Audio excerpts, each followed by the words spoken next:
I-Select Africa Update ngiyakubingelela mbukeli futhi ngiyakwamukela igama lami nginguSinenhlanhla. Imeya yomasipala waseMgungundlovu uMnumzane Mzizuma uthi kuyabakhathaza ukuthi esikhathini samanje sibhekene nezifo ezingaka kunabantu abasebenzisa izindlu zangasese ezingamBhakede.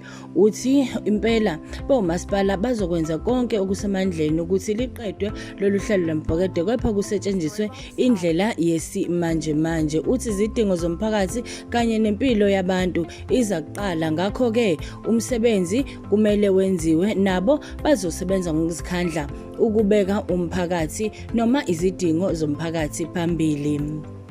Masiqhubela phambili, seliphinde lahlehlela umhla ka-29 March 2022 icala lenkohlakalo elibhekene nalo wayimeya yomasipala weTheku unkosikazi Zandile Gumede.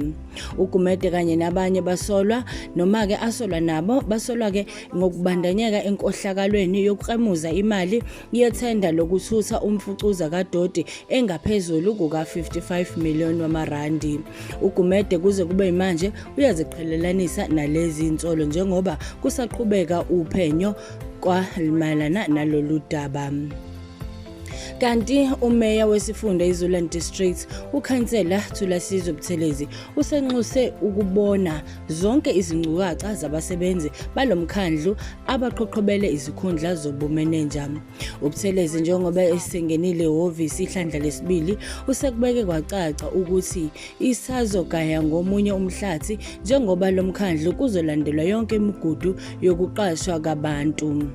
Kubikwa ukuthi zingamashumi-3 izisebenzi ezitholakala noma-ke eziphethe izikhundla okulindele ukuthi ziyoveza izingcukaca zazo phambi kwemeya, kanti imeya ibanike izinsuku eziyisi7 ukwenza lokhu.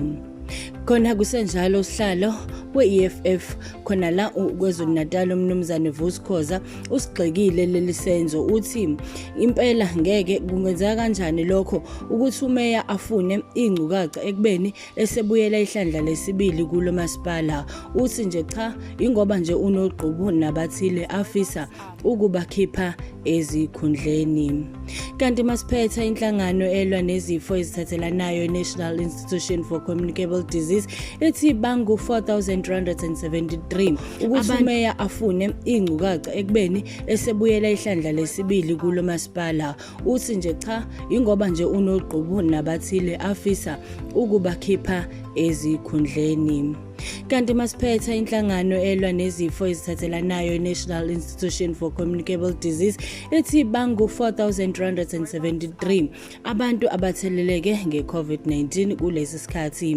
Le nhlangano ithi isifundazwe sase-Gauteng yisona esihamba phambili njengoba sinabantu abangu 3,143 kulandela i-Western Cape ngabantu abangu 275.